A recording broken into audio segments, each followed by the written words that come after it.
오늘 요한계시록 5장 6절로 14절 본문 삼아서 마지막 때 우리의 소망은, 이런 제목으로 이 시간 주시는 은혜를 받도록 하겠습니다. 우리는 살면서 많은 일들을 당합니다. 고난도 환난도 당하고 또 기쁘고 즐거운 일도 당하죠. 근데 문제는 고난과 환난을 당할 때 괴롭죠. 우리 옆에 있는 사람들이 만약에 우리에게 조언을 해준다면 우리 마음이 어떠할까? 또는 하나님이 우리에게 어떻게 해주면 좋을까? 이런 생각을 하게 됩니다. 하나님께서 우리가 당한 고난과 환난을 그냥 없애주시면 얼마나 좋을까요? 그냥 순식간에 사라지게 하시면 얼마나 좋을까요? 그런데 하나님이 우리에게 당하신 그 고난과 환난을 통하여 아름다운 믿음의 열매들이 맺혀지고, 또 그것이 우리에게 복이 될 수 있다면 오히려 그것은 눈물과 슬픔이 아니라, 걱정과 근심이 아니라 오히려 그것을 통하여 열매를 맺고 아름다운 우리의 삶이 될 수 있다면 그것은 고난의 보자기에 쌓여온 축복인 줄로 믿습니다. 그리고 하나님께서 그것을 그냥 나비로 두실 것을 저는 믿어요. 왜냐하면 성경을 보니까 모세가 그랬고 요셉이 그랬고 다윗이 그랬고 수많은 하나님께 쓰임받은 인물들을 보면 고난과 환난이 다 있었더라고요. 고난을 그냥 없애고 하나님이 쓰신 사람은 거의 없더라고요. 그 고난의 보자기에 쌓은 축복이 나중에는 어마어마하고, 그래서 그것을 견디고 이겨낸 자가 그 기쁨을 맞이한 줄로 믿습니다. 오늘 성경에 보시면 우리가 배경을 이미 들었어요. 사도 요한이 반모섬에서 유배를 갔을 때 그 당시 로마가 세계를 다스리고 있었는데 도미티아누스 황제가 자신을 신으로 여기며 황제 숭배를 강요했습니다. 신으로 숭배를 받기를 원하는 거예요. 하나님과 동격으로 자기를 말했습니다. 그때 그것을 거부한 많은 기독교인들이 처참하게 안타깝게 순교를 당했죠. 사도 요한은 반모섬에 유배를 와서 4장, 지난주까지 본 4장 하늘보좌의 신비 첫 번째 시간, 두 번째 시간을, 또 오늘 5장을 보면서 천상의 예배 가운데 천상에서 펼쳐지고 있는 모든 것들을 보게 됩니다. 오늘 성경 보시면 네 생물과 24장로가 하나님께 경배하며 찬양한 내용이거든요. 그러니까 이것은 아직 이루어지지 않은 것인데 우리가 나중에 하나님 앞에 가면 반드시 볼 수 있는 내용인 줄로 믿습니다. 2절을 보니까 이렇게 말씀하잖아요. 또 봄에 힘있는 천사가 큰 음성으로 외치기를 누가 그 두루마리를 펴며 그인 떼기에 합당하냐 하니, 보좌에 앉으신 성부 하나님의 손에 두루마리 책이 잡혀 있는 거죠. 그 책은 7 봉인으로 봉인되어 있죠. 아직 펼쳐지지 않은 책, 비밀스러운 책, 장차 미래에 되어질 하나님의 구원과 한나라 건설의 비밀이 담겨진 두루마리, 그것을 펼 자가 없더라는 거죠. 그때 힘센 천사가 나와서 이렇게 고백하는 겁니다. 그 두루마리를 누가 펴며 그 7인을 떼기를 누가 합당하겠느냐라고 소리친 거죠. 근데 사도 요한이 돌아보니까 그 두루마리를 펴거나 봉인을 뗄 사람이 보이질 않는 거예요. 그래서 이것을 떼고 이 책을 펴야 하나님의 구원의 계획과 한나라의 건설이 시작됐을 알게 되는데, 다시 말하면 지금 상황이 도미티아누스 황제로부터 온갖 핍박과 고난을 받는 그 하나님의 계획, 하나님의 성도들에게 장차 되어질 일을 알고 위로를 받고 격려를 받을 터인데, 이것을 보거나 뗄 자가 없으니까 지금 사도 요한이 울었다라고 성경 말하잖아요. 슬피 울었다. 성경을 볼까요?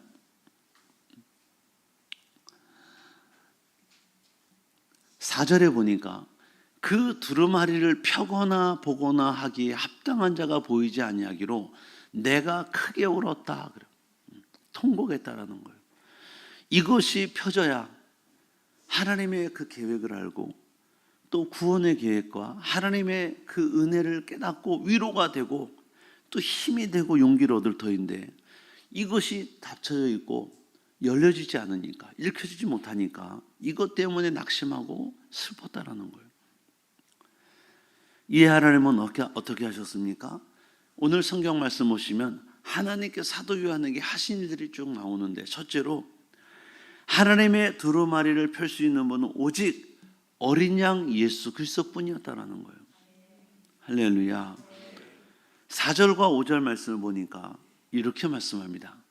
그 두루마리를 펴거나 보거나 하기에 합당한 자가 보이지 아니하고 내가 크게 울었더니, 장로 중에 한 사람, 24장로죠, 한 사람이 내게 말하되 울지 마라.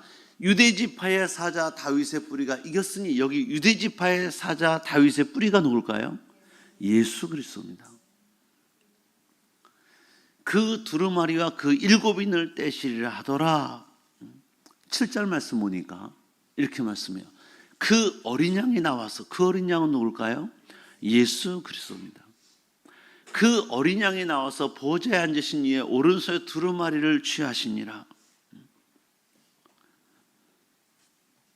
어린 양이라는 표현이 계시록에 28번 나와요. 십자가에서 죽으시고 영원롭게 되신 예수님을 지칭할 때 쓰는 표현입니다. 요한복음 1장 29절에 보시면, 여기는 세례 요한이에요.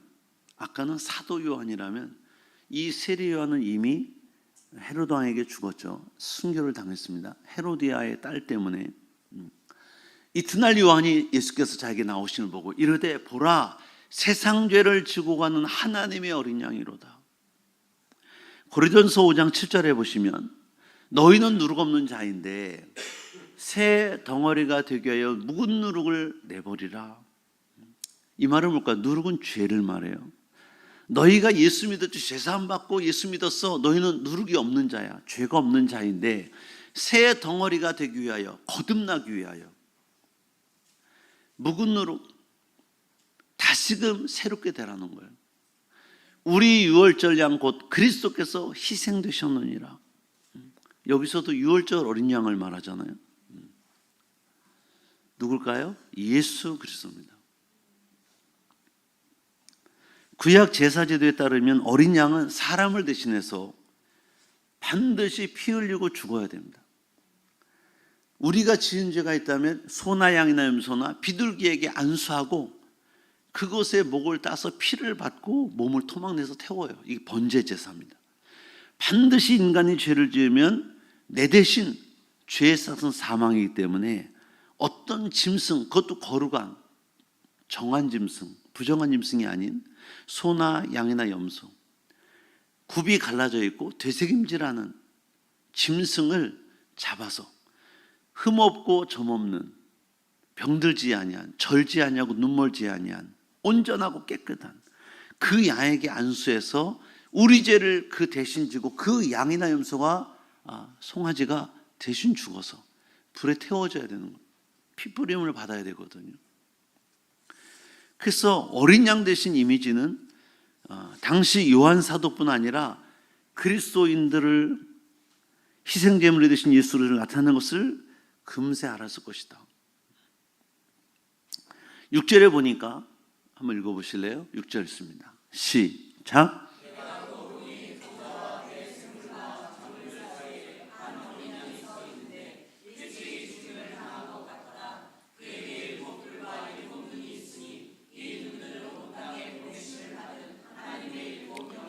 아멘. 내가 또 보니 보좌와 내 생물과 장로들 사이에 한 어린 양이 서 있는데 일찍이 죽임을 당한 것 같더라. 보인 거예요. 예수님 33살에 돌아가시죠. 그에게 일곱 뿔이란 뿔은 원래는 힘을 상징합니다. 힘. 근데 일곱이라는 숫자는 완전수예요. 완전한 힘, 전능하신 능력, 그걸 말합니다.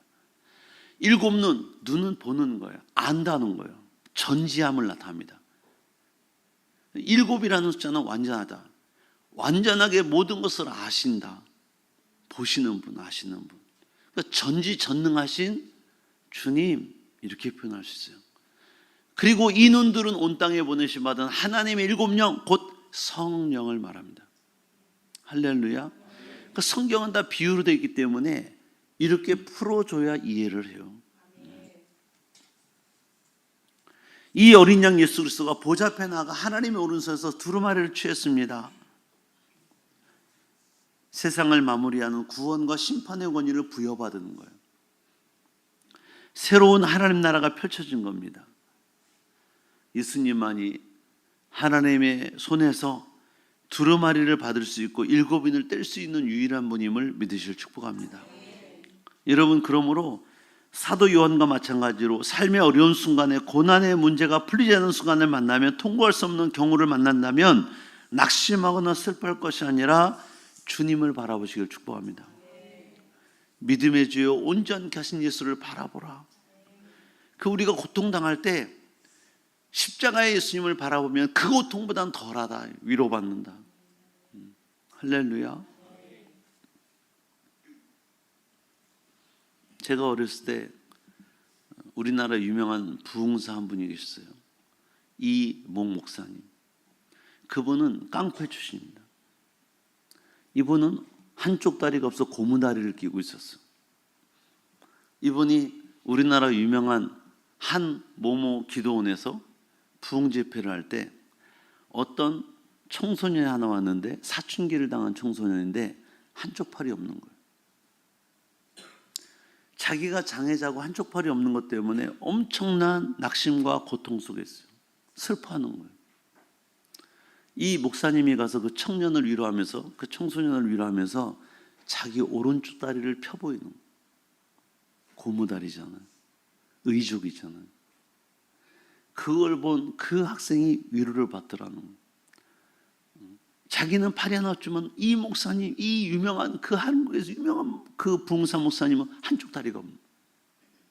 자기보다 더 큰 고통을 받는 걸 보고, 그러고도 꿋꿋하게 주의를 하는 걸 보고, 우리나라에서 유명한 부흥사로서 일을 하는 걸 보고 위로를 받더라.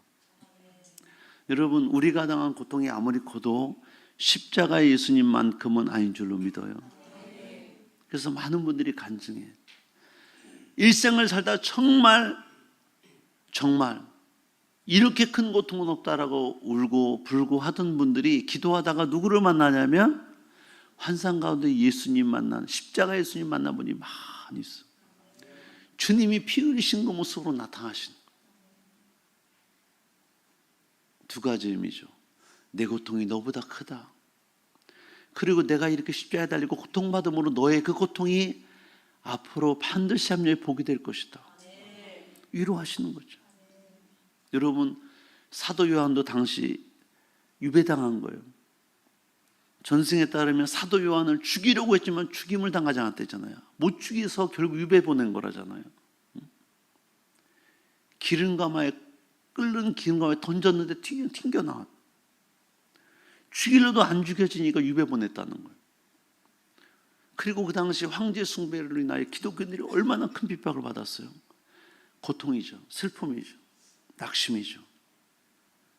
그 가운데 주님이 환상을 열어서 천상을 보여주시면서 어린 양 예수를 보게 하는 거예요. 할렐루야.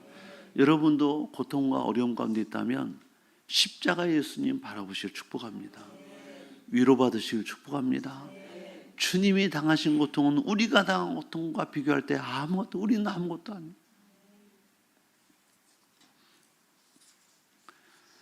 저는 그 예수님은 우리의 죄를 담당하신 분. 할렐루야.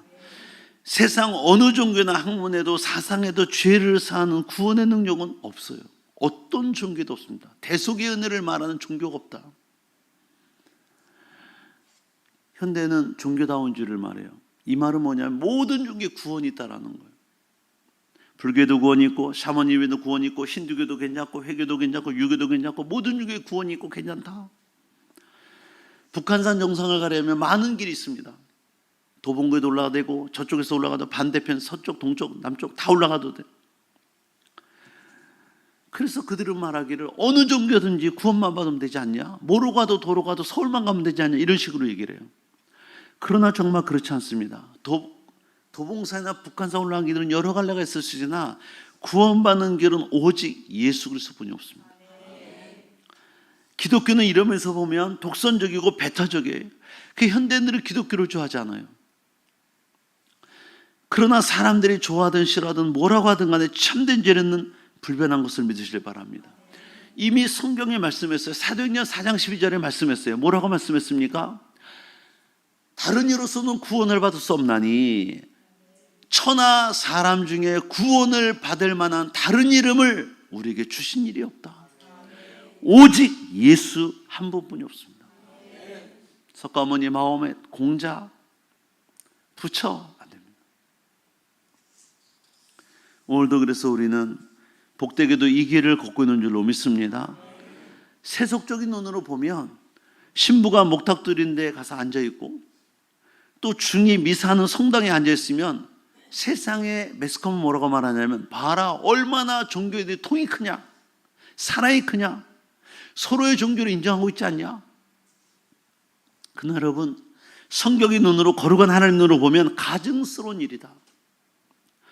우리는 천주교를 인정하고 불교를 인정합니다, 종교로서는. 그러나 거기에 구원이 있다는 것은 인정하지 않아요. 저는 그렇게 말씀합니다.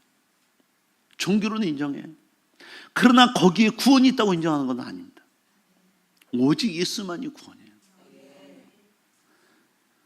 많은 사람들이 이런 말을 듣기 싫어요. 여러분, 예를 들어 생각해 볼까요? 여기 중병 환자가 있어요. 정말 바른 의사라면 그 사람의 아픈 상태 병을 알려주고 구하기 힘들지만 어렵지만 그 약을 구해서 먹여야 살 수 있다고 말해야지 바른 의사지. 그것을 구하기 힘들고 받아들이기 힘들고 사기 힘들다고 그래서 두통약 2알 주면서 이거는 만병통치약입니다, 이거 드세요.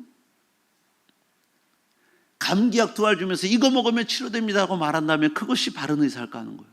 아니라는 거지. 힘들어도 받아들이기 힘들고 구하기 힘들고 어려워도 진짜 치료할 수 있는 약을 말해야 바른 의사다. 많은 분들이 기독교의 구원이 있다, 예수만이 구원이라고 말하면 배타적이다, 이기적이다, 독선적이다, 별욕을 다 하는데 할 수 없어요. 이것이 진리니까. 이것이 진리다.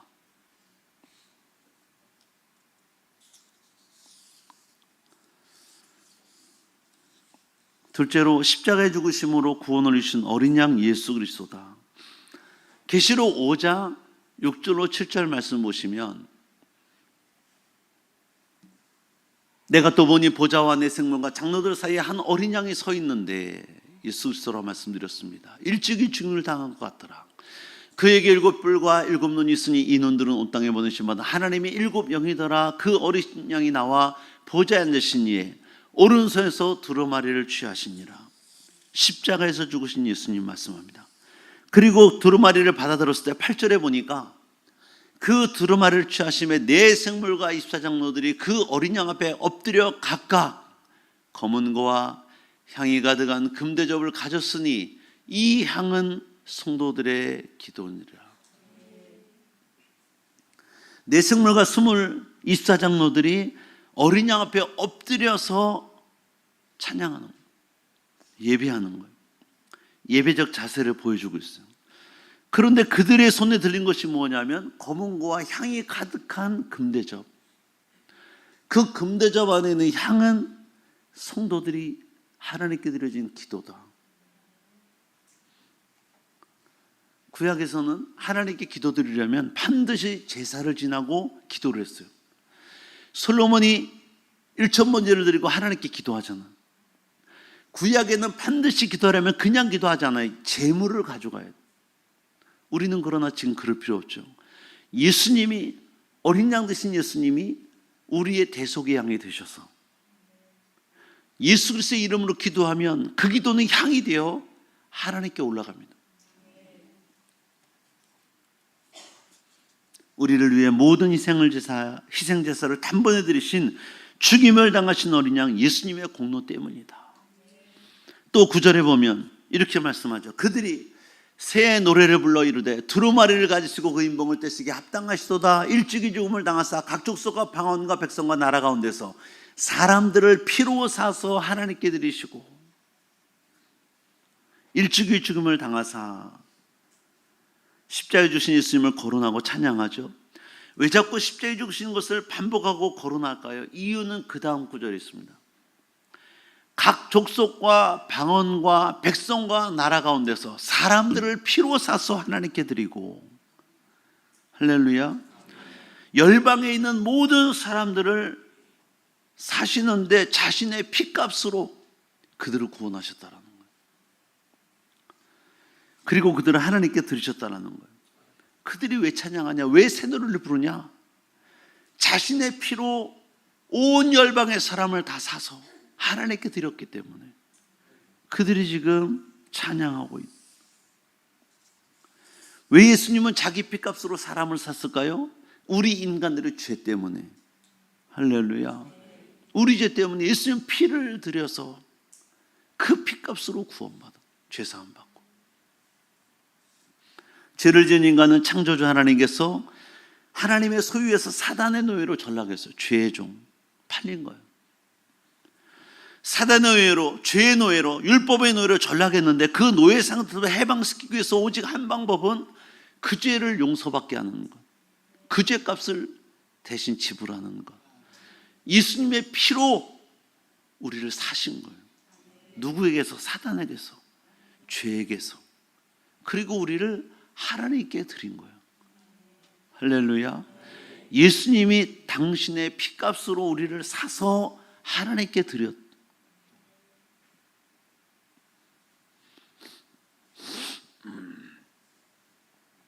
히브리서 9장 20절을 보니까 이렇게 말씀해요. 율법을 따라 이미 하나님 말씀에는 정해져 있어요. 거의 모든 물건이 피로서 정결하게 되나니 피 흘림이 없은즉 사함이 없어. 그러니까 예수님이 당신의 피로 우리의 그 크고 작은 죄를 다 지불하신 거야. 죄값으로 당신의 피를 우리를 사신 거야. 그리고 하나님께 드린 거야. 우리는 그래서 하나님의 자녀가 된 거야.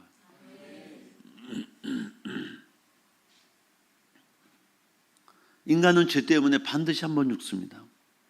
그런데 한 번 죽은 거 끝나지 않죠. 영원한 지옥 불문에서 들어가죠. 이것이 문제. 지옥이 없다면 어떤 인생이든 한 번 죽는 거니까. 그러나 그 뒤가 문제다. 영원한 불못에 영원한 형벌을 받는다는 거죠. 뭐 때문에? 죄 때문에. 예수님이 일찍이 우리의 모든 죄값 때문에 십자가에 달려서 그 피값으로 우리를 사서 하나님께 드렸어. 우리가 하나님의 자녀로 사는 것을 믿으시길 바랍니다. 이건 선물이야. 구원은 선물이다. 내가 어떤 일을 하고 받는 것은 삭시입니다. 대가입니다. 또 잘 봐달라고 뒷돈 찔러주는 건 뇌물이야. 그러나 우리가 한 것 없이 거저받는 건 선물이고 은혜입니다. 그래서 오늘도 우리는 주의를 지키는 것은 그 은혜가 감사해서 내가 아무것도 하는 것 없이 죄사함 받고 하나님의 자녀가 됐잖아요. 옆에 분과 인사합시다. 아무 공로 없이 하나님의 자녀가 되었습니다. 우리가 한 게 없어요. 우리가 윤리적으로 도덕적으로 세상 사람이 볼 때 착하게 살았습니까? 내 양심에 거리낌 없이 산 사람 있습니까? 다 죄. 그러나 하나님이 우리를 사랑하셔서 예수 그리스도를 통하여 우리의 죄를 다 사하시고 그 피값으로 우리를 사셔서 하나님의 자녀 되게 하신 거예요. 할렐루야. 여러분, 이 복음을 여러분 어떻게 받아들이실 거냐 그 말이죠. 한국교회, 전 세계교회 많은 교회에 성도들이 나오지만 이 십자가의 사랑과 이 피와 이 은혜를 쉽게 생각하는 분이 많다. 가볍게 생각하는 분이 많다. 저부터가 성찬을 대할 때마다 깊이 생각해야 돼요. 더 깊이 생각해야 돼요. 더 깊이 생각해야 돼요. 그 은혜를 깊이 깨달아야 되는데 여러분도 마찬가지. 할렐루야. 그래서 성찬을 주의 오신 날까지 성찬을 갖고 주의 죽으심을 주님이 오신 날까지 전하는 거예요. 사실 한국교회 이 십자가 복음, 이 은혜로 구원받은 이 기쁨이 없기 때문에, 이것에 감사가 넘치지 않기 때문에 교회 와서 예배 드릴 때, 봉사할 때, 헌신할 때 짜증내요. 기쁨이 없어. 여러분, 정말 죄사함의 은혜가 믿어지잖아요. 구름 위를 걷는 것 같습니다. 제가 어느 날 성경을 깨달은 날이 있어요. 말씀이 깨달아진 날. 내가 죄사함 받았구나. 죄사함. 내가 모든 죄를 용서받았구나. 그날이 있었어요. 그날 제가 서울 시내 한복판을 걷고 있었어요. 그날이 삼복도였어. 매연에 빵빵거리고 찻소리가 얼마나 요란한지 몰랐어요. 인도를 걷고 있었는데 그때 깨달아졌어. 그날 아무것도 안 들렸어요. 구름 위를 걷는 기쁨이 있어. 하늘을 날아갈 것 같은 기쁨이 있어. 왜? 나의 모든 죄가 다 십자가의 심피로 사해졌다는 그 믿음이 오니까 그 더위, 삼복더위, 찻소리, 빵빵거리는 소리, 매연 아무것도 없어. 하늘을 걷는 것 같았어. 너무 기뻐가지고 감사해서 체험했거든. 내가 죄사함의 은혜를 깨달은 날, 구름 위를 걷는 것 같아. 난 구름 위를 건넌 표현을 깨달았어. 너무 기뻐가지고, 너무 감사해서. 내가 개척하고 한 1년인가 있었는데 굉장히 힘들었어요. 개척하고. 그 당시 또 힘드니까 율법에 눌리고 삶에 눌리고 힘들었는데 내 친한 동기 목사가 전화가 왔어요. 장 목사, 내가 어저께 자기네 꿈을 꿨고 자네 꿈을 꿨대. 무슨 꿈을 꿨는데 자네가 감옥에서 나와서 손에 쇠사슬이 풀어지더래. 근데 그날이 어떤 날이냐면 그렇게 힘들고 어렵고 매여있던 그 율법에서 내가 해방받은 날이거든. 또다시 기쁨이 있던 날이거든. 친구가 꿈을 꾸고 나한테 전화를 해줬어. 이야, 이 영웅이잖아요. 나도 그 친구가 건축하기 전에 꿈을 꿨더니 건축을 하더라고. 얘기해 줬어요. 너 건축하더라. 몇 해 지나서 건축했어요. 그러니까 서로가, 하나님이 기도해 주는 사람은 영웅을 꾸게 하시더라고. 보니까 서로가 꿈을 꿔준 거예요. 그러니까 내가 죄사함의 은혜를 다시 깨닫고 그 은혜가 막 충만할 때 그 친구가 전화를 해준 거야. 네가 감옥에서 쇠살 풀고 해방됐더라. 율법에 쳐주지. 율법에 해가지고 그때 내가 이제 더 자유로워진 거예요. 더 자유롭게. 여러분, 구원을 선물로 받았다면, 죄사함을 하나님의 은혜로 받았다면 가만히 있을 수 없어요. 여러분 마음이 기뻐해야 되고요. 감사가 넘치고요. 이 복음을 전하지 않을 수 없어요. 할렐루야. 셋째로, 천상의 모든 존재들이 하나님과 어린이에게 찬양을 돌립니다. 9절로 10절, 14절까지 말씀 보시면요, 세 가지 찬양이 나와요. 먼저 9절로 10절 말씀 보시면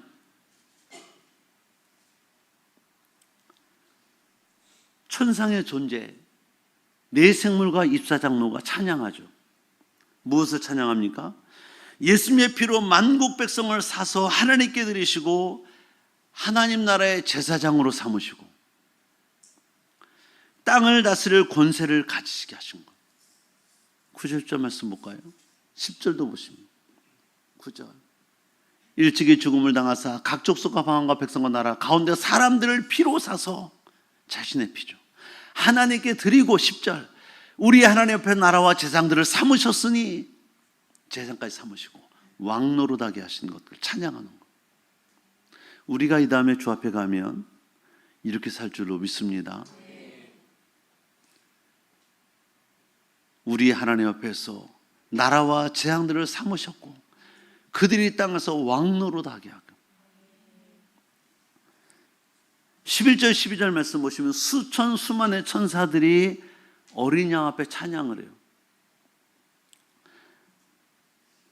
내가 또 보고 들으며 보좌와 생물과 장로들을 둘러싼 많은 천사의 음성이 있으니 그 수가 만만이요 천천이라 셀 수 없다, 그 말이에요. 큰 음성으로 이르되 죽임을 당하신 어린 양은 능력과 부와 지혜와 힘과 존귀와 영광과 찬송을 받으기 합당하시도다. 그렇죠. 주님은 영광과 찬양을 세세토록 받기 합당하시죠. 셋째는 모든 피조물과 만물들이 보좌 앉으신 하나님 아버지와 어린 양 예수 그리스도는 찬양과 존귀와 영광을 권능을 영원토록 받으시기를 찬양이 13절 14절에 내가 또 들으니 하늘 위와 땅 위와 땅 아래와 모든 바다에와 또 그 가운데 모든 피조물들이 이르되 보좌 앉으신 이와 어린 양에게 찬송과 존귀와 영광과 권능을 세세토록 돌릴지어다 하니 내 생물이 돼 아멘하고 장로들은 엎드려 경배하더라. 여러분, 이것은 마치 장차 우리가 천국에 가면 하나님 백성 전체로서의 교회가 존재한다. 하나님을 예배하는 진짜 예배, 천상 예배죠. 천상 예배. 실제로 하나님이 계시고 24장 내 생물이 있고 어린 양 예수님이 서 계시고 그를 예배하는 실제 예배의 장면이 지금 기록된 거예요. 저는 이 다음에 천국 가면 이렇듯 우리가 예배할 줄 저는 믿어요. 빛나는 보좌에, 무지개가 들린 그 보좌에 하나님이 앉아 계시고 우편에 어린 양 되신 예수님이 계시고 그 주 앞에 모든 수만 천군 천사가 모여 주님을 예배하는 거예요. 왜 하나님이 이 환상을 사도 요한에게 보여주셨을까요? 지금 이 땅에는 로마 황제가 도미탄스 황제가 믿는 자들을 죽이잖아. 고문하고 학대하잖아. 이런 상황 속에 뭐예요? 위로받으라는 거예요. 힘을 얻으라는 거예요. 이 땅의 고난이다가 아니다. 환난이다가 아니다. 반드시 실제로 이 천상에 이런 영광의 순간 예배가 있다. 그래서 초대교회 성도들에게 격려와 용기와 힘을 주기 위해서 이 말씀을 후대에 예수 믿는 우리를 위해서 이 말씀이 기록된 거죠. 소망 가지고 살아라. 우리가 당하는 환난과 고통을 이겨내고 살아라. 할렐루야. 그래서 지금도 우리가 예수 믿을 때 어려움을 당하면 고난과 핍박을 당할 때 우리의 마지막은 반드시 해피엔딩이야. 할렐루야. 이것을 기억하라는 거야. 이것을 믿으라는 거야. 지금의 어려움과 환난을 이겨내라는 거야.